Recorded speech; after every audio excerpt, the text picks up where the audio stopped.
We'll be bringing the heat. We are bringing the heat. And ladies and gentlemen, we are Bringing the heat. live. We're bringing the heat. We're live. And we are still recovering from ETHDenver 2024. Welcome to the Beacon TVL show. It is Chris. It is Andrew. And man, what a week. What a week. I mean, you were in Denver the last time. We actually were you already there or were you just flying into Denver? I don't remember. But man, When? What last time? the Oh, last time we had oh the show. yes. I had already gotten here. Yep. Yeah, So 2 weeks ago, I had arrived in Denver like literally 1 hour before the show. that's right. Yeah, you were trying to figure out how you're going to get there faster. Yes, Yes, I made yes. decisions about my transportation, Uber, Lyft, which package. I was calculating, and I probably paid an extra $5 to get here on time for this show 2 weeks ago. So that's I that's kind of how mean, close it was. I think you actually made the right decision in my personal opinion. So, Well, I was on time, right? So it worked out. yeah, I mean you made it on time.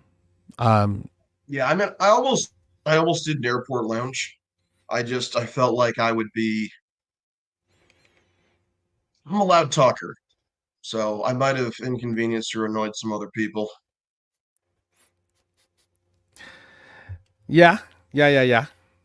It's okay. I mean, I we got to do what we got to do. And the internet was behaved, which is all that mattered. So, because you were in downtown Denver, that's right. I remember now. Um, but yeah, it's been a crazy 2 weeks since we had our last show. ETHDenver, for many of you, people have asked, and again, if you haven't joined our free group, please do so. School.com/beacon. It's there in the ticker. Um, Ultimately, I think the best thing that we learned was that people put a premium on education and people love what we do. We met so many amazing projects, amazing founders, and they love what we do. So we're going to, obviously it's part of our passion to be here, and just excited to see what comes now that we've been to Denver. For many of you who don't know, ETHDenver is the largest crypto conference in the world and it happens every year. And if there is one conference that you need to go to every year, it should be Denver. So hopefully this time next year, you will join us in Denver for a fantastic experience. I lost my voice about 3 days as we got into Denver. So that was a challenge. I somehow was able to will myself to speak to, hundreds of people.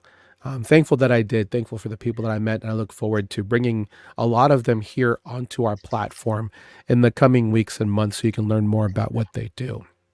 But one thing I wanted to talk about, and if you haven't been following us in our group, is that we both gave very interesting workshops or presentations while we were there in Denver. Andrew's was on Wednesday evening about what he learned in the first week while he was there. So, Andrew, I wanted to get a quick little recap of some of the main talking points of what you talked about and what you learned in your first week there in Denver.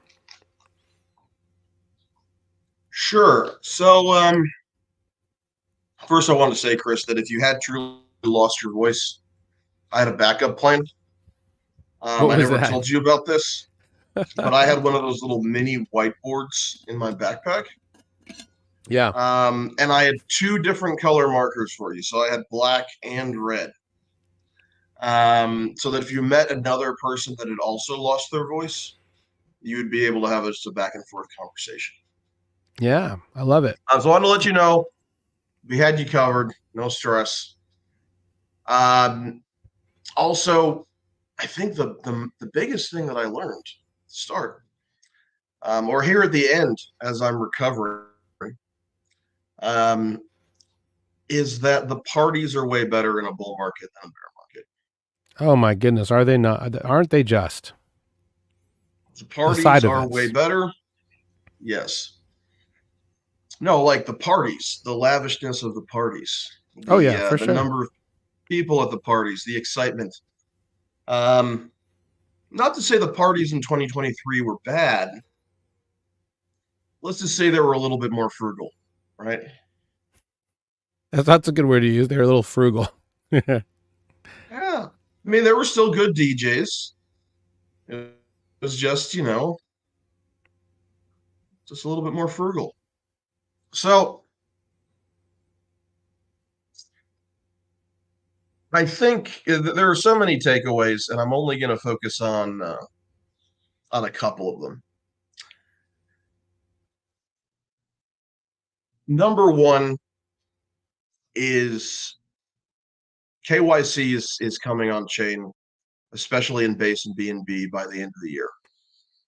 And I'm foreseeing that really dividing the Web3 community between the purists and the fintech folks. Um,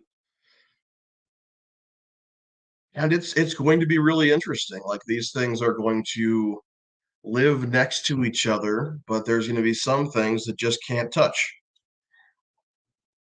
And there's some serious implications here. I'm still kind of mulling that over and thinking about how to best make money off that.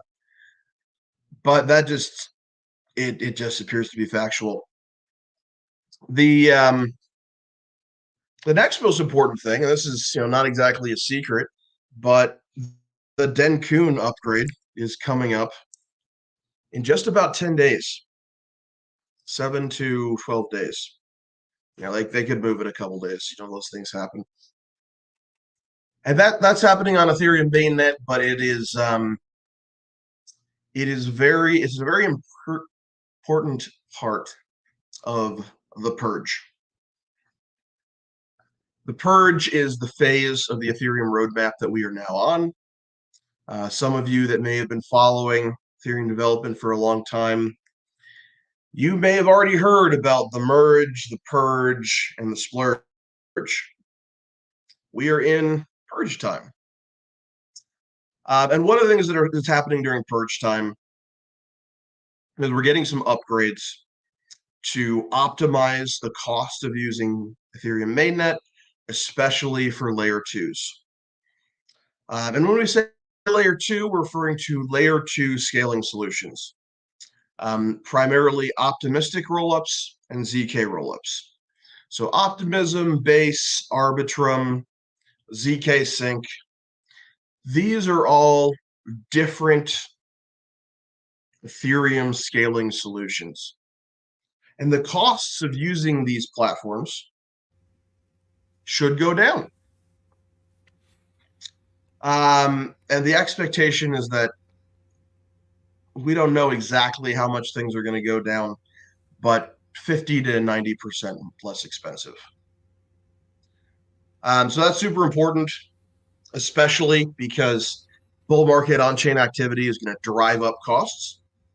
Like what we saw in the last bull market is that it got so expensive to use Ethereum that if you were engaging with a couple of complex smart contracts, it could be over $500 in gas. And that is inaccessible to new users that are trying to learn how to use DeFi.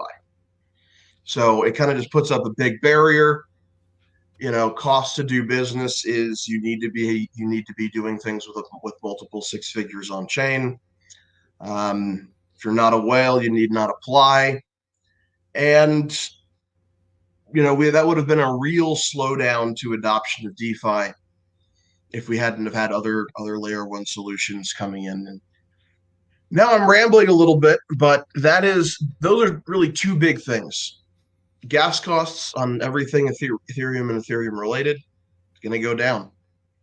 KYC, it's upon us.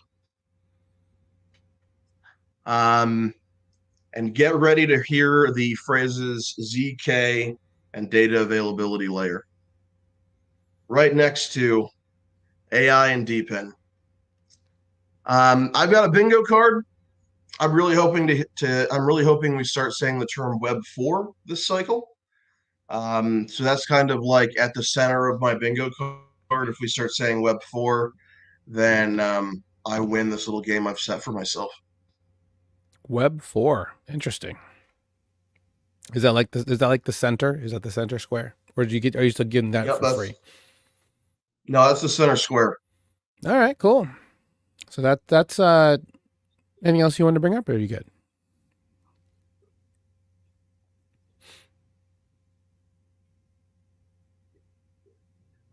Retail still isn't here, guys. It's There's less true. than 100 people watching the stream. Um, there's many, many fewer people Googling Bitcoin um, compared to the middle of last cycle.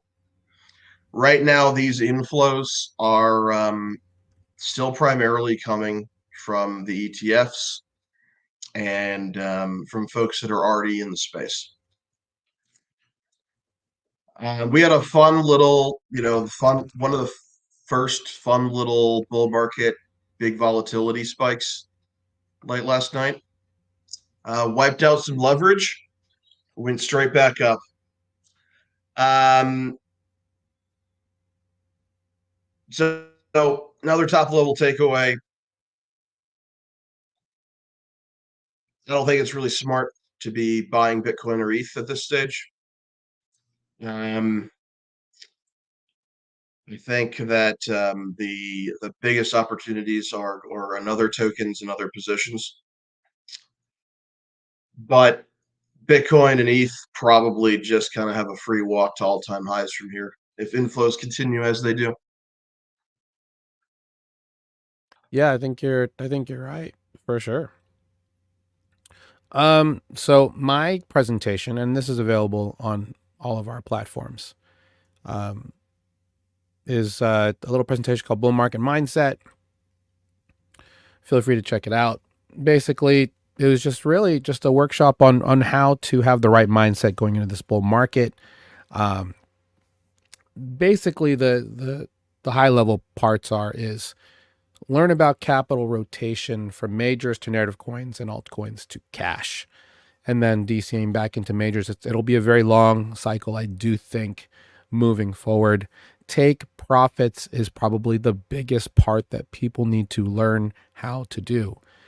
Because, yeah, it's great to reinvest your capital, but if you're not taking profits, especially at these levels that we're going to be getting to, it's just not a good plan. I've seen so many people reach out to me asking me for assistance and for help, and way too many people have a bear market mindset. You should be loosening up um, your purse strings to try and really just capitalize on the narratives in front of you, even if it costs you maybe like 2% of your long hold, your current long hold assets.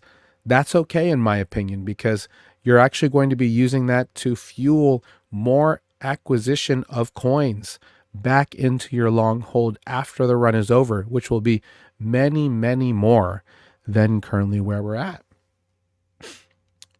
The other part is that essentially there is so much going on with projects, with new protocols, launches, great opportunities that you can't do this alone. I can't stress that enough. If you are not a part of a group, if you're not a part of our mastermind, if you're not part of our TVL group, please consider joining, making a group with some buddies, or of course, listen to us here on the team. Lean on others to help with research. Be very good at very few things and rely on others to fill in the gaps on other topics that you're not good at. So have a good plan. Really just try and consolidate resources from that perspective. With that in mind, you're going to need a different investment plan for the bull market. Yes, Andrew. I would just add that, having a plan, even if it's not an amazing plan, is better than having no plan. Exactly. Because having no plan is what leads you to buying and selling on emotion, and is why the majority of market participants this cycle are going to buy high, sell low, and lose money, because that is human psychology. It is. And the psychology of the crypto market is designed to take your money. Back to Exactly. you, Chris. Thank you, sir. And you will have a bear market plan, obviously, and a bull market plan, because obviously there are two different market conditions overall. There's going to be different activity in each cycle. So have a different plan for that. Your mindset is critical to being successful. Have a healthy fear of making small mistakes and fail forward. Again, lean on everyone around you to, because there's plenty that we can all eat together. Um, Sticking to your plan is going to be very, very important. Um, Obviously, if you're a very risk averse person, then having a plan that keeps that in mind while still capitalizing on that is going to be key. I've heard some people say that they're not going to worry about, they're just going to hold. And I'm like, that is absolutely the worst thing you can do right now. There's so much opportunity out there for just a very small part of your portfolio to get in, test these waters. There's so many narratives that are going that if you're just worried about holding BTC and ETH, that's the wrong mindset here. Sure, go ahead and hold it. But when we have taken all of our gains in other coins and DCA'd back in and taken profits, we're just going to be in a much better position. The other thing I have to stress, and many of you know this, security is going to be very, very critical in this cycle. Having good operational security, what we call OPSEC, is at a premium. We saw our fair share of exploits, our fair share of people just trying to be bad actors and taking your money in the bear.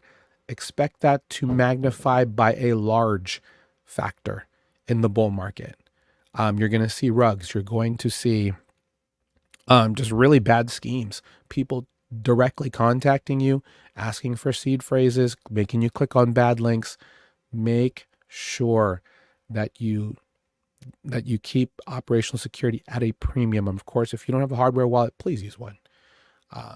Have a speculative wallet for things you speculate on, but things that you are really serious about, just be careful out there.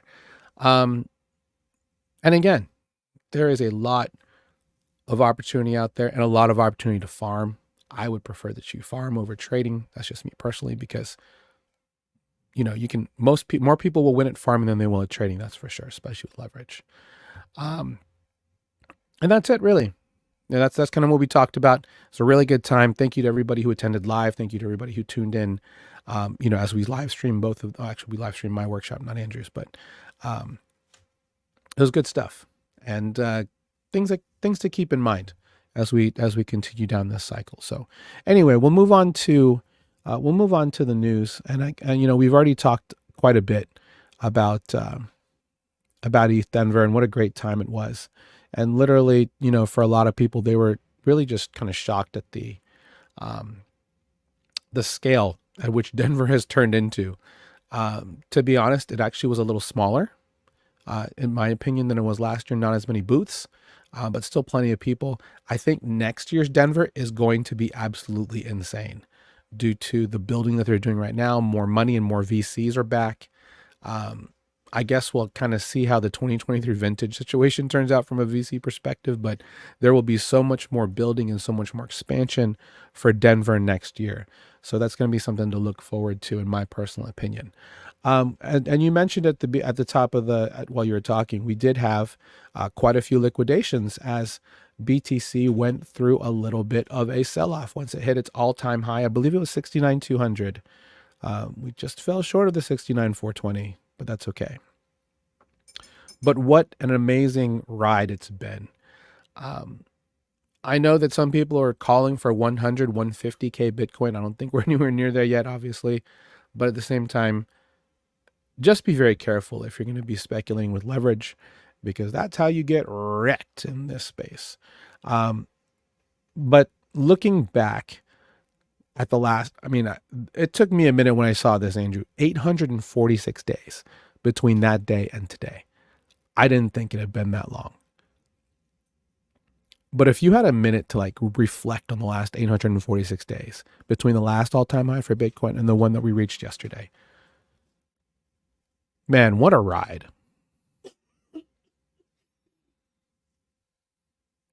But yeah, it has. I mean, I have to be honest. I don't think about the price of Bitcoin that much. I don't At either. least, over the last 846 days, if you will. Thought about it a little bit more recently, but Chris, I think retail might be coming back because CoinGecko's down. I know. I know. It's just started yesterday. Not that it's related, but Facebook and a couple of other properties are down now. CoinGecko is down today. Okay, maybe it's Cloudflare's fault then. Um, Maybe. yeah, I mean,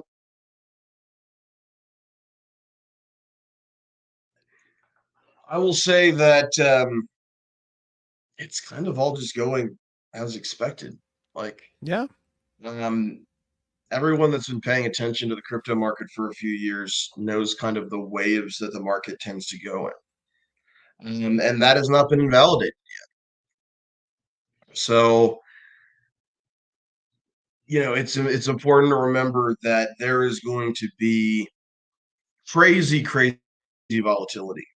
Just look at the charts from last cycle. Just look at the price of Bitcoin. It's more like a heartbeat monitor than a chart. It's just like up, down, or a lie detector test, something like that. Something with the crazy spikes.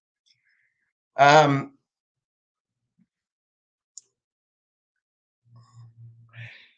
yeah, I mean, this is just a start. We're going to see a bunch more volatility. The real money is not going to be made on the price of Bitcoin, but Bitcoin still has huge dominance, and I think we're only going to see more inflows from ETFs.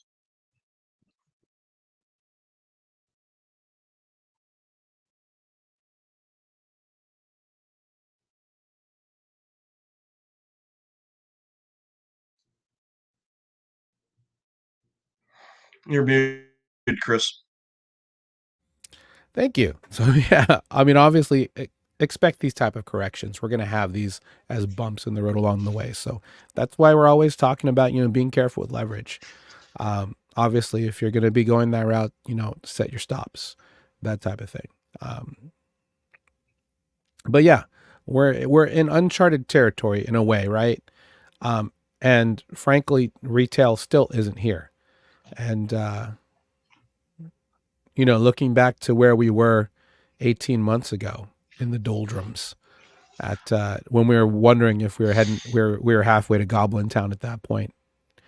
Um, what a recovery, man! What a recovery! I remember the exact moment too, because we were doing concentrated liquidity positions, trying to stink bit our way down to some interesting takes, and really just on the road to recovery. Just huge opportunities at that time. So ultimately, as you know, we don't worry about the price too much because we do believe in a healthy DCA strategy. So yeah, welcome to 69,324. I was wrong with 69,200, but we're very close to that 69,420 meme number. But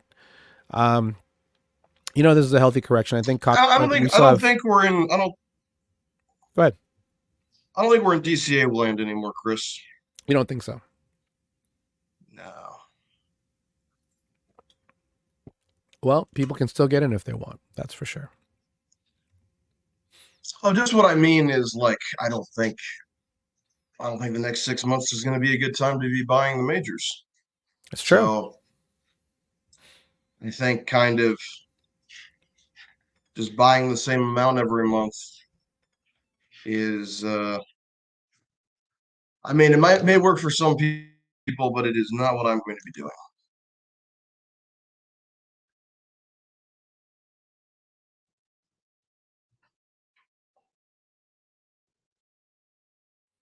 Sorry, my wife's phone is ringing. Oh, tell her it's TVL time. Oh no, I told her it's TV all the time. It's all good.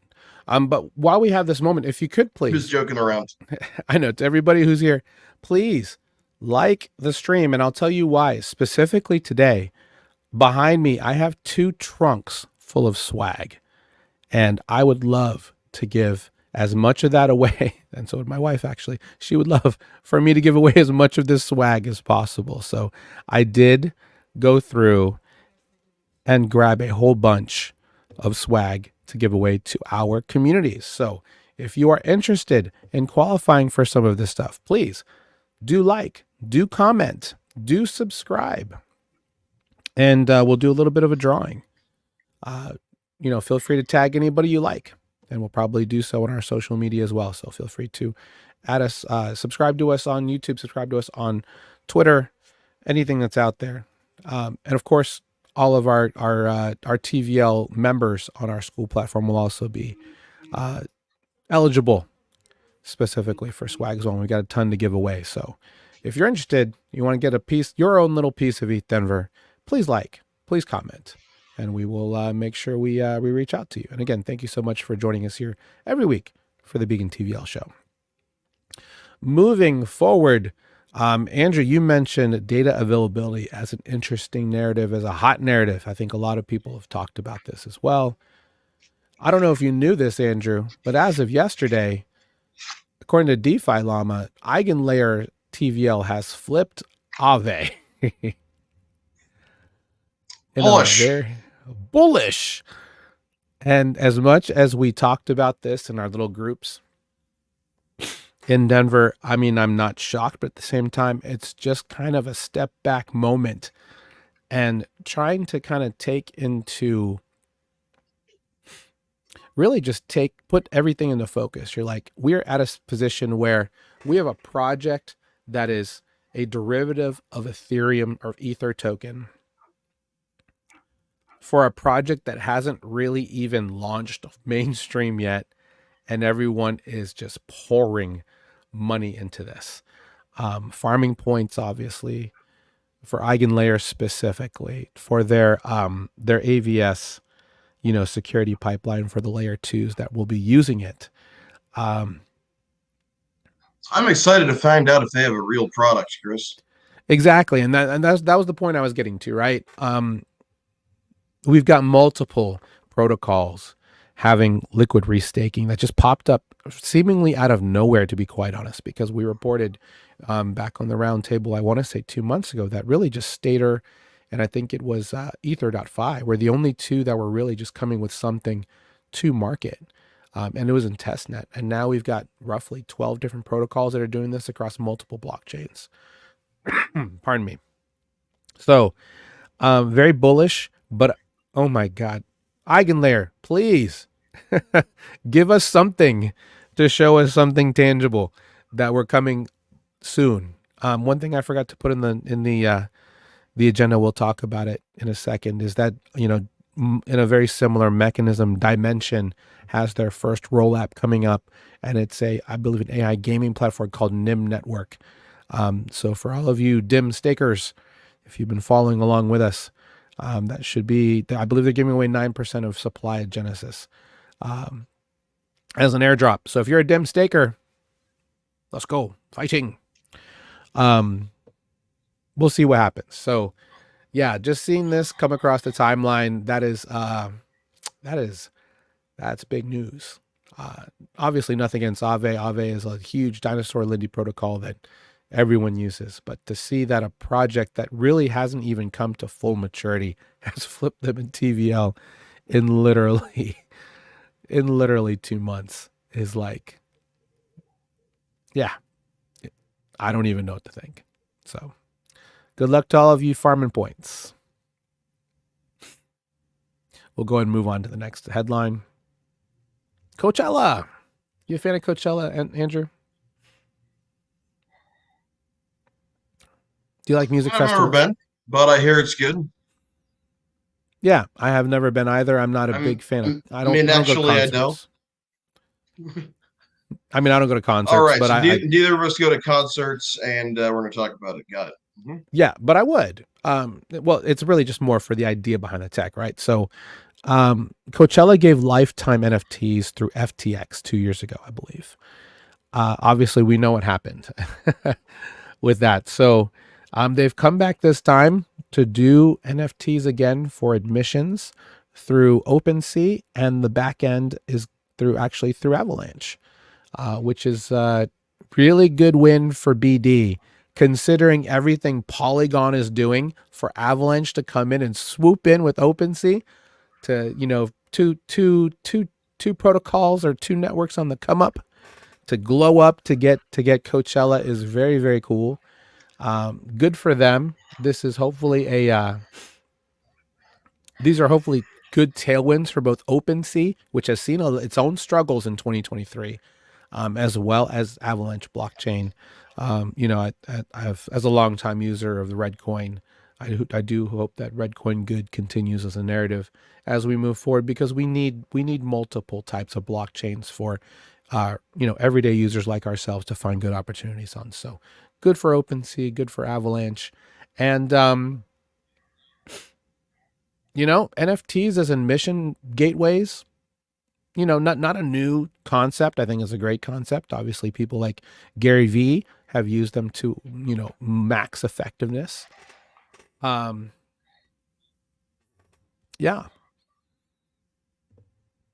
I hope we see something good here.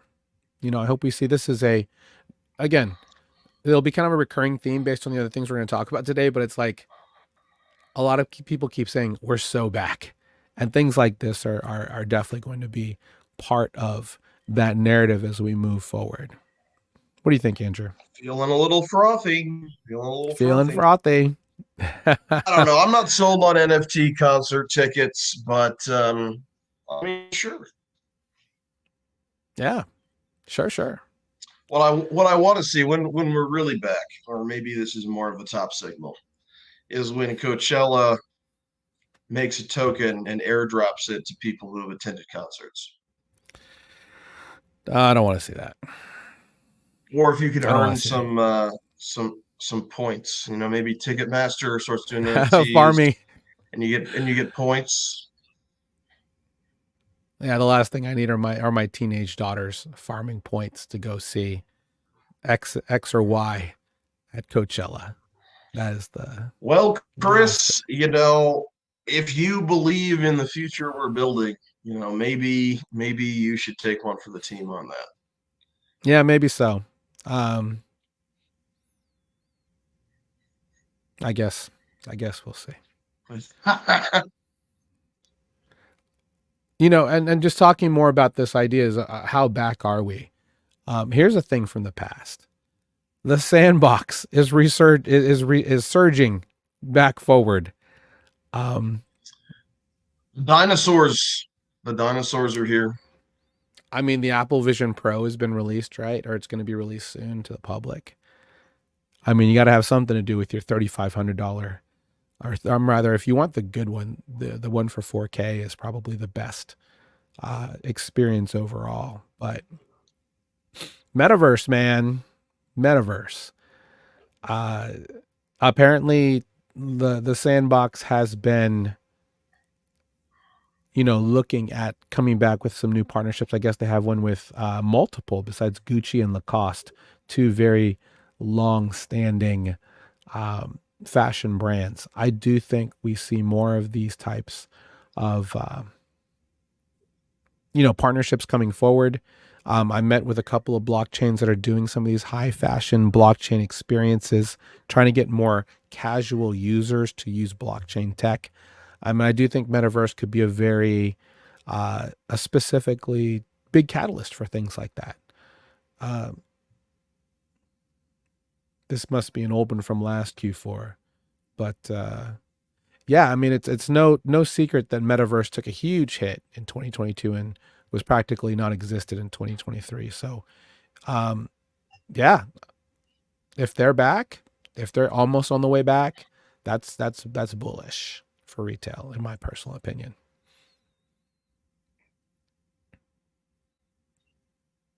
And actually, metaverse apparently is just so hot in Asia, and we've talked so much about not sleeping on Asian markets and Asian investors. They have an opportunity soon to get a Bitcoin ETF on the Hong Kong market. So,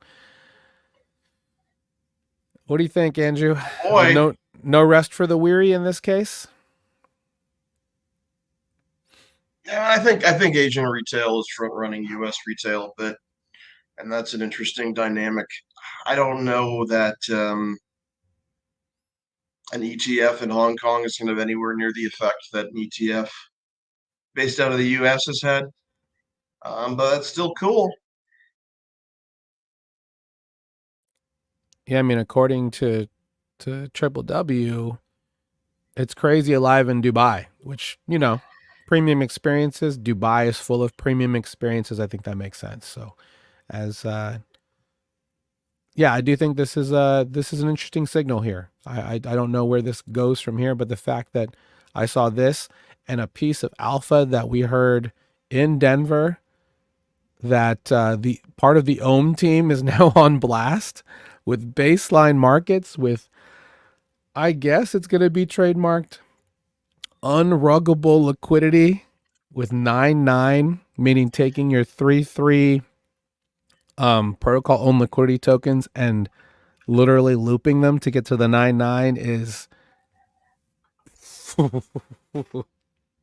one of those moments. Um, that is pure unadulterated degeneracy, in my personal opinion. But, if you've been to Blast, and we talked about this about 3 or 4 months ago, you could have locked up a little bit of ETH, which many of us did, for Blast. Obviously, Blast didn't go without its own, share of issues at launch, but they are live now. I haven't had a chance to check on my ETH that I bridged over, but there are multiple projects coming over to Blast that I find very interesting. Andrew, you weren't really the biggest Ohm or 3-3 user, but what do you think about this activity here?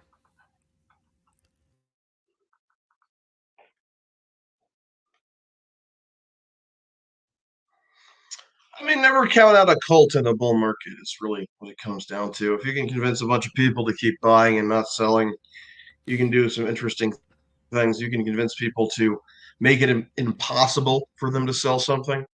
That's even better. Um, I think the thing about Ohm, and the thing about kind of Ponzi-nomics in general, is you have to be early. You have to be very early. It has to be the right time in the market. The marketing has to be really good, and that just is what it is. I think that Blast has had some headwinds because they opened things up with a ton of rugs, not positive vibes. But Not a ton, just one yeah, this is the first. that This is the that first went I've for a heard of ton. baseline. Yeah, so I heard about this in passing between some interesting KOLs at ETHDenver. People were talking about this, the abilities for some of the Ohm team to step forward and put together a new project specifically for 9-9, which to me is still an interesting experience, because it takes your 3-3 and turns it on its head with leverage and looping. So, um, yeah, so this is for the baseline market with the Yes token. Again, I don't know a whole lot about this. This is something that was launched very, very early uh, in the week.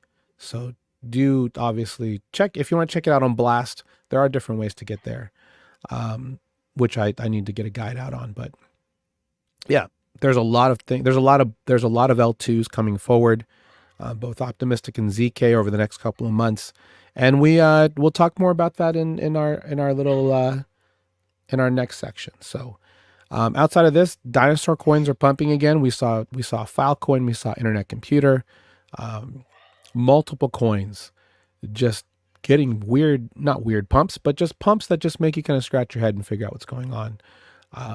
We're very close to Cardano being a stable coin again. So um, I guess we'll see where we're at. I mean, I think SHIB even went on a huge tear along with Doge. So um, we're definitely in a pattern to almost say we're so back, but the landscape is a lot different, right? Like I think I saw it. Patrick from Dynamo DeFi had a funny little post about, you know, I woke up, after being asleep for 2 years, and Bitcoin is exactly where it was when I fell asleep. Um, Imagine forgetting about the last 846 days because you were asleep. But yeah, if you hodled those coins from 2017, congrats.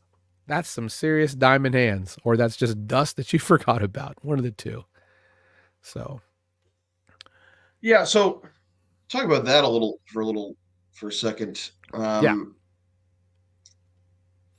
I think something that's interesting to keep in mind with some of the, as we call them, dinosaur coins or dinosaur tokens, things that did well last cycle and are kind of been had some life breathed back into them.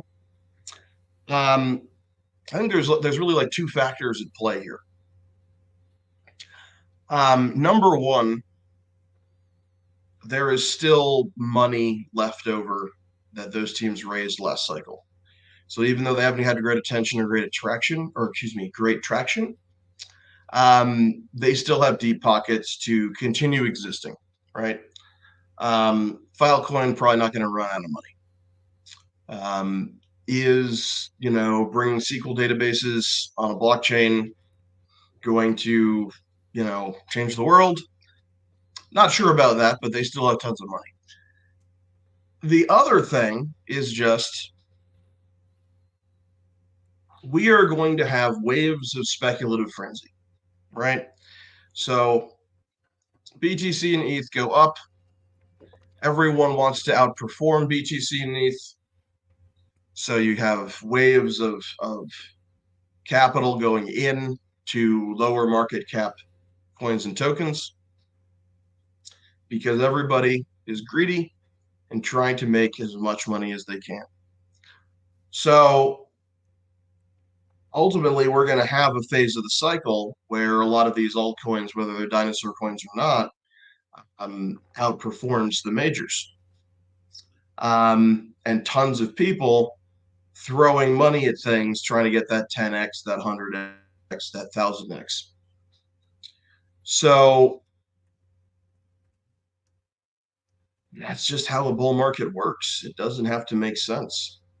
Capital is going to go into lower cap projects as cool or as stupid as they are.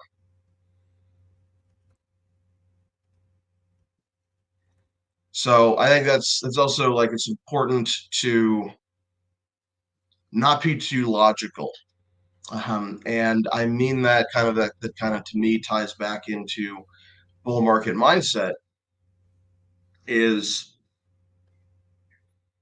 if you survive the bear, you kind of have to throw a lot of that out of the window.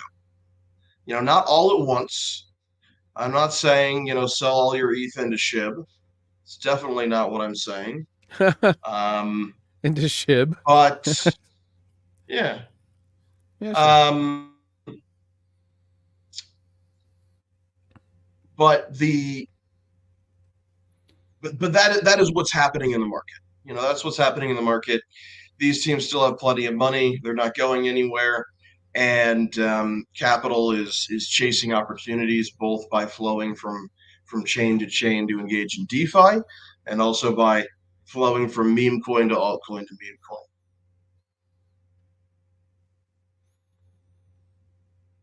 Fair enough. Well, let's move on to the next section before we get to our last section, Andrew. And I wanted to talk about some of the projects that we saw in ETHDenver that we really, really enjoyed. I will go first. And for me personally, I have a hat from these gentlemen, and I really thought that they were fantastic to meet. They were a lot of fun. And let me change my. Apparently, I need to change my screen to get them on the screen. So I apologize, but I do have one of their hats, and the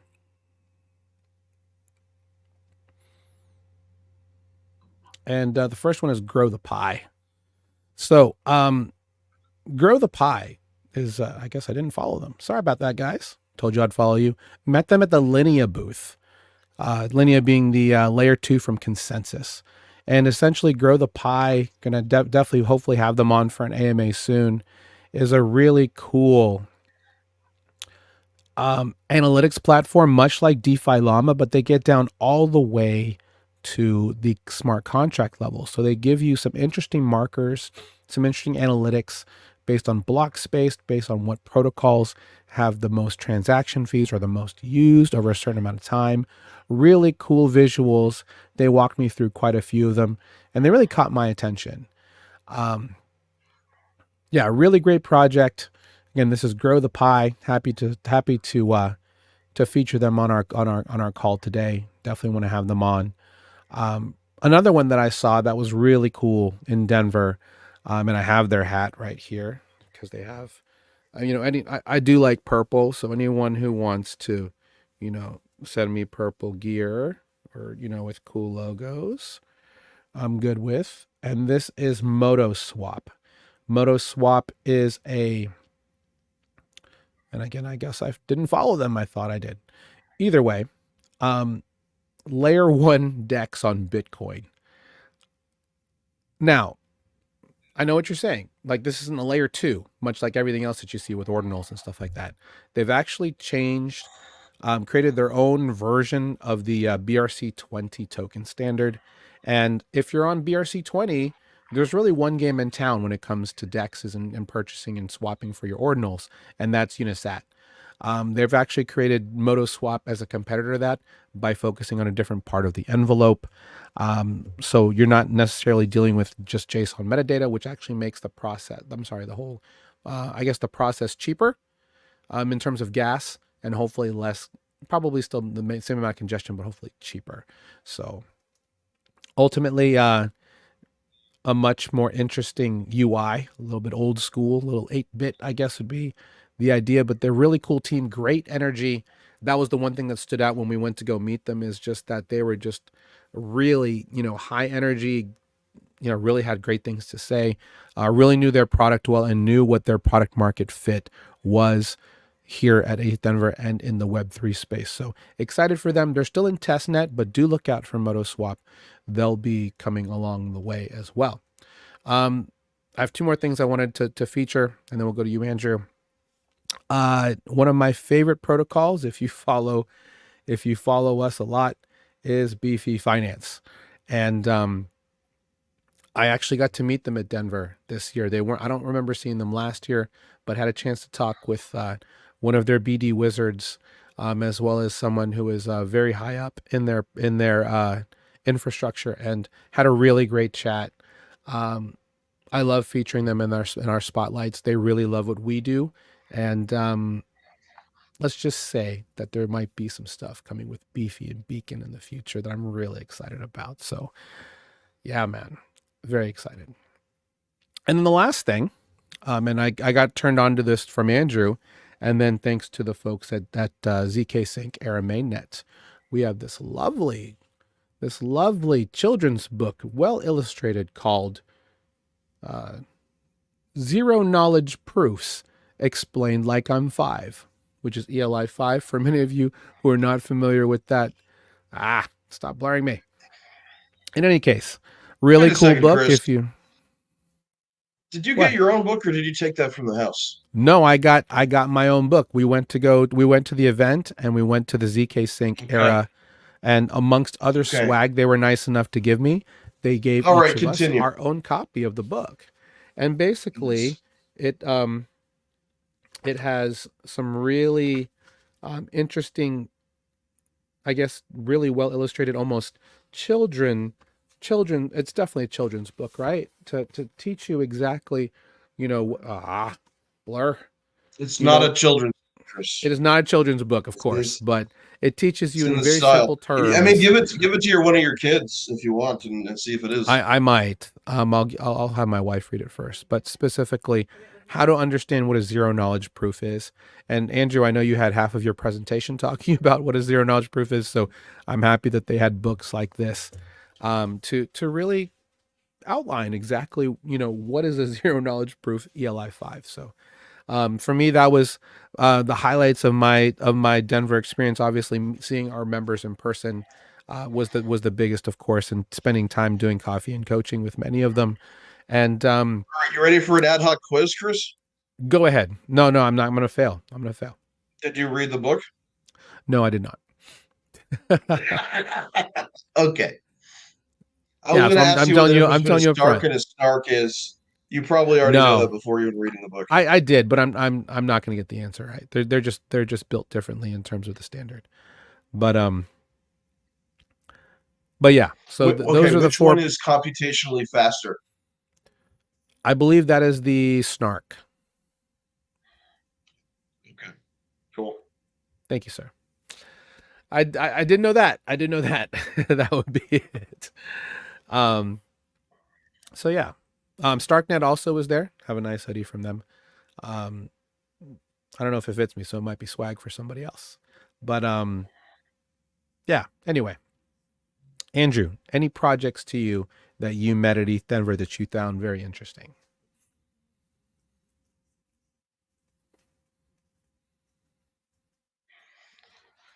So many, Chris, but I'd like to highlight Supa. You able to pull that up? Sorry, what was that again? Supa. Oh, Supa. Yes, I don't know the. Do you know the website for Supa? Yeah, it's Supa. Hold on. Supa. Don't Google it. Don't do that. Is it You don't Supa.xyz? do that. I think it's what it is. No, it's Supa Finance. Oh, cool.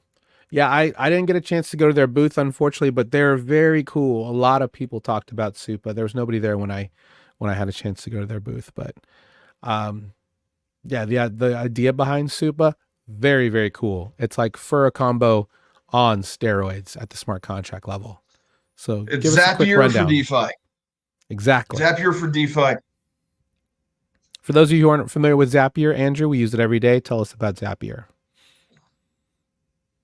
Zapier is duct tape for Web 2. If you want to send a text message to your dog because you got an email with the word bone in it, Zapier can do that.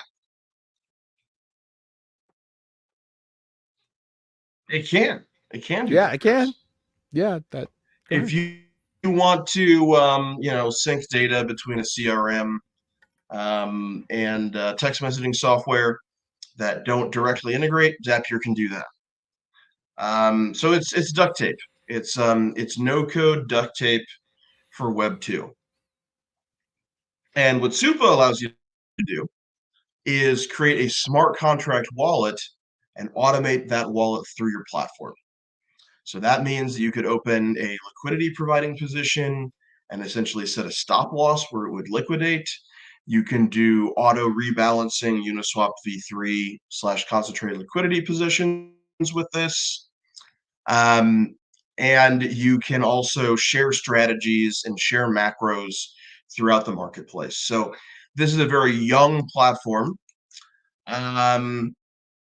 but this is really exciting.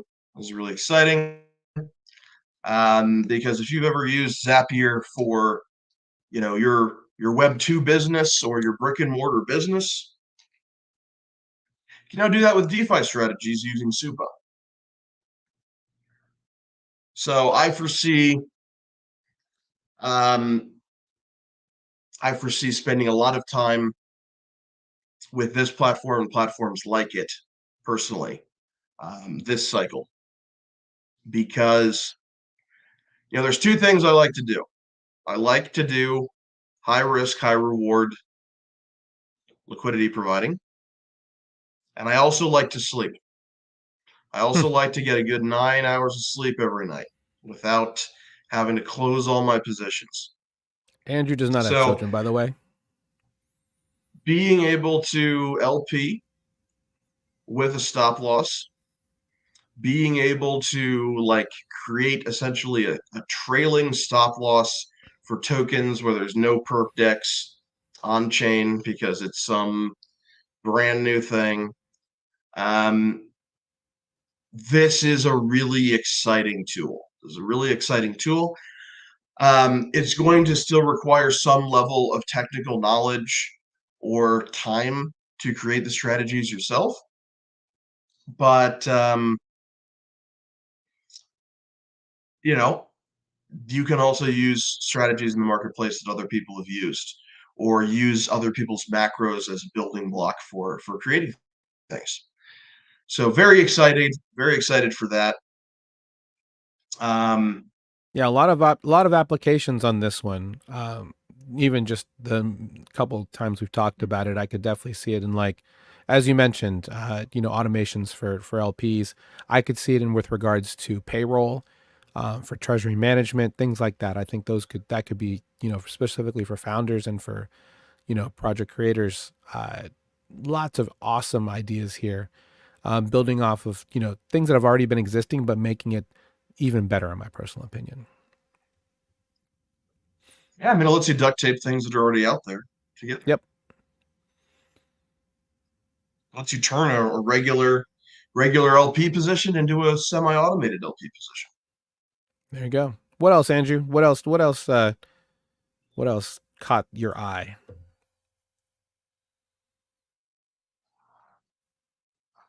Oh, he's reaching into the bag, ladies and gentlemen.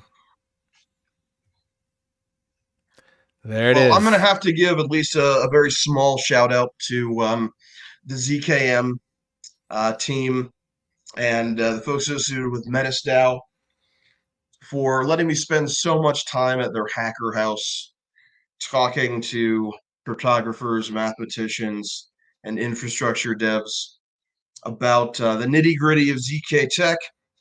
Um, awesome team, awesome vibes. Really excited um, to play around with their test net, and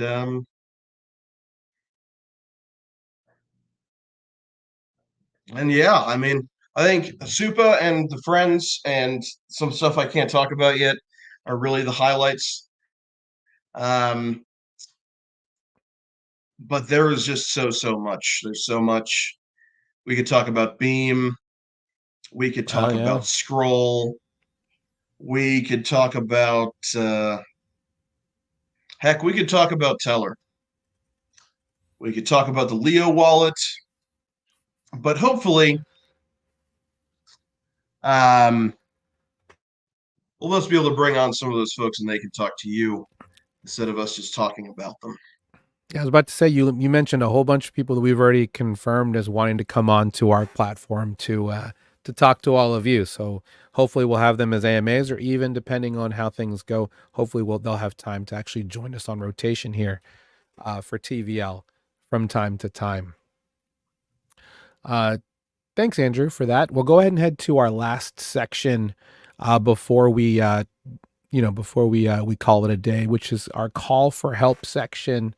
If you're wanting to be featured in our weekly Q&A segment, please reach out to us, either through our channel, through on our school group, or you can just email our support line, and hopefully we can answer your question.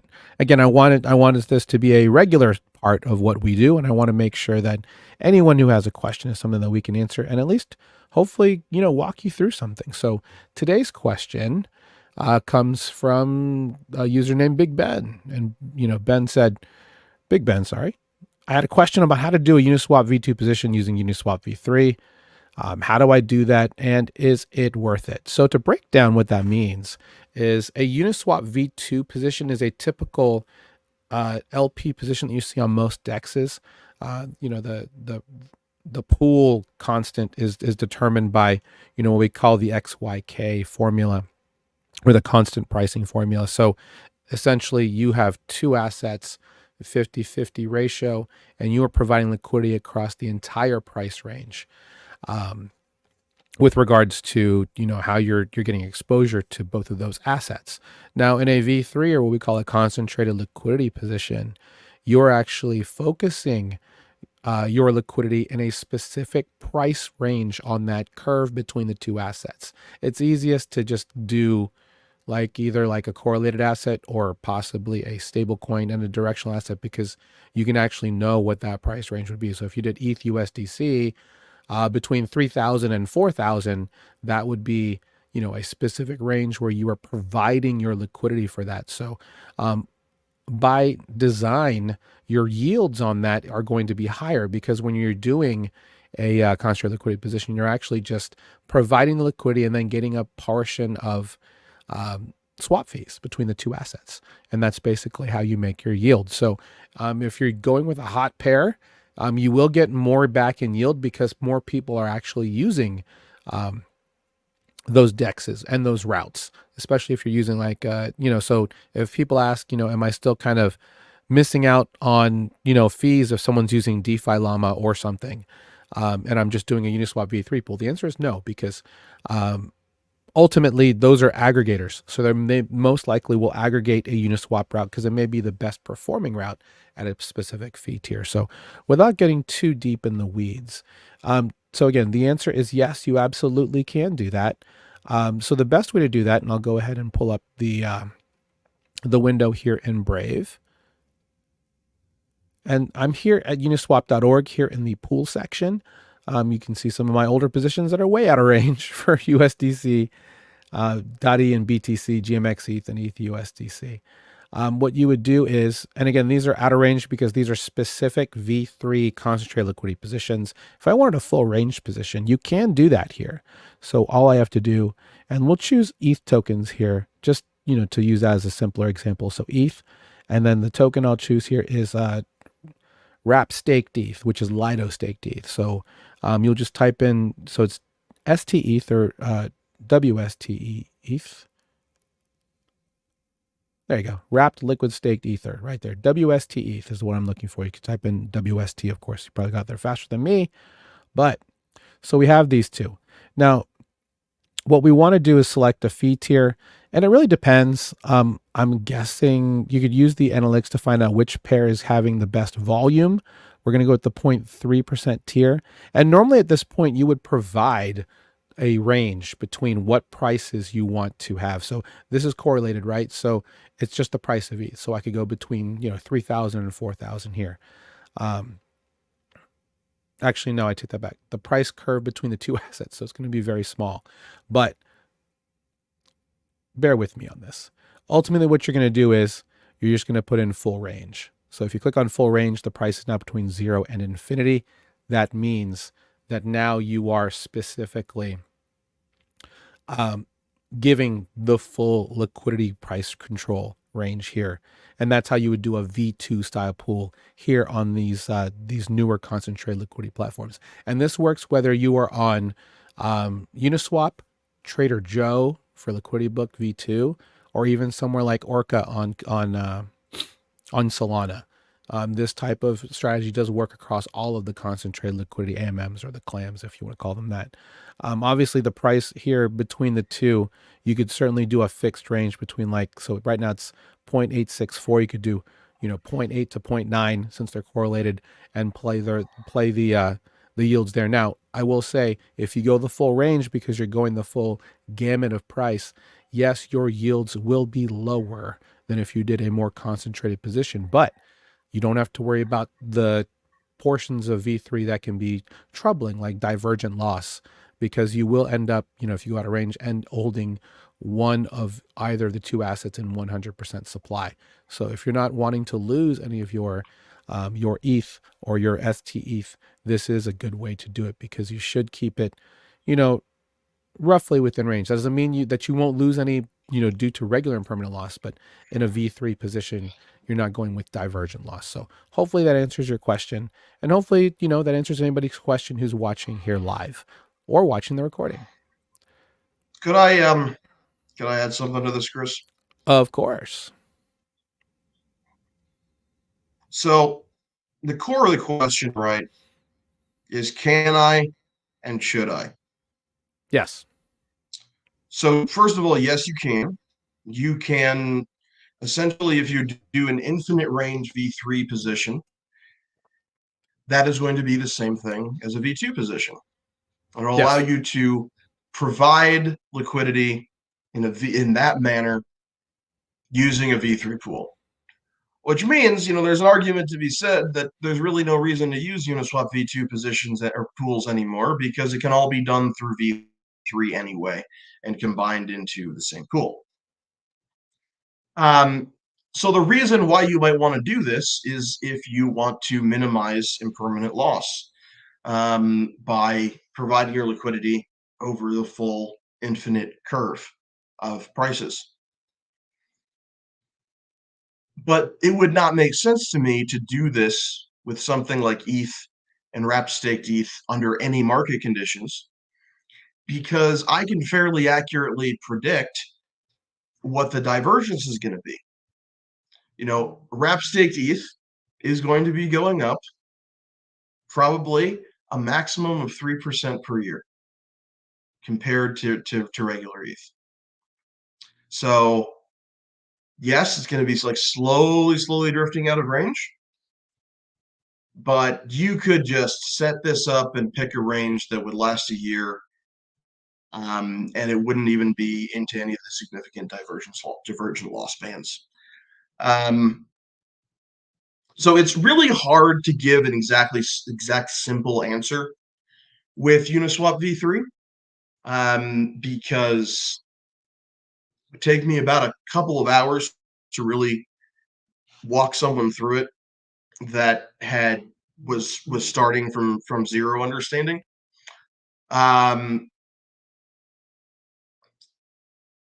But yes, you can. You might want to. If you did, it would probably be with non-correlated assets. Yeah, I'd agree there. But as a counter to this, the one reason why you will get a little bit more play between these two and possibly others is because, with regards to how you redeem your liquid staked ETH for ETH, you do have a waiting period. So for some that don't want to wait that cooldown period to get their ETH back for redemption, you may just want to swap automatically. So as a staker in that pool, So you there would could be some receive spikes if people wanted to. There could be some spikes if people wanted to get out. exactly, and that honestly that would probably be the play there if you were to do these two assets. To do them correlated, that might be the only real reason to do it. Otherwise, I agree with you. I'd rather do ETH USDC or something like that, or even ETH But in BTC. that situation, even if it temporarily spiked out of range because of redemptions, like it's going to come back into range. Yes, exactly. Yeah, so Probably you want pretty to quick. It's definitely, going to find its fair value. yeah, you definitely want, you will see a little bit of loss, but I think it does retrace, and as you know, as You could say, Chris, that the loss would be impermanent. awesome. Although, if you get hit with divergent loss, the loss is always permanent. So, that's always the fun No, part. not always. Not always, if it comes back. But, And the key to, in this case, with ETH and staked ETH, it would. yes, you're right. You're right. Just take a little bit of time. Being a little bit pedantic, but A little also bit, near the end but of the that's call, okay. a little fun little joke for the insiders. There we go. So again, if you're interested in getting a little bit of swag, obviously join our free group. That's your best chance, in my personal opinion, to get it. Of course, our mastermind members will definitely have, premium access to the swag. But if you want a chance, obviously join our free group, TVL, which is what this show is based on in terms of the name, at school.com/beacon. Met a lot of great people. A lot of the community is growing very quickly. Thank you very much for spreading the word. Feel free to continue to do that as we grow. We've met a lot of people who felt that love what we do, and we'll be joining the community very shortly. So we're going to be bigger and bigger moving forward. So, yeah, that's it for today. This week. They're answering the comments. New modules coming out this week. Yes, if you're Probably in not with just that one.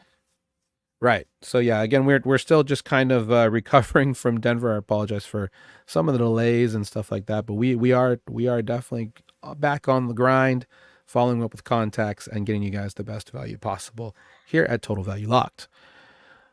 Okay. Ladies and gentlemen, have a great Wednesday. This is Wednesday. Welcome to TVL. Welcome to Beacon. Beacon's up, banks down. And we will see you later on. We do have a great training for anyone in our free group on Friday. Most likely, I'll be covering a little bit of ETHDenver, but we'll talk most likely about leveraged farming and looping per popular request. So you get that one this Friday, 3 p.m. Eastern. Everyone enjoy your day. Keep winning out there. We'll see you next time.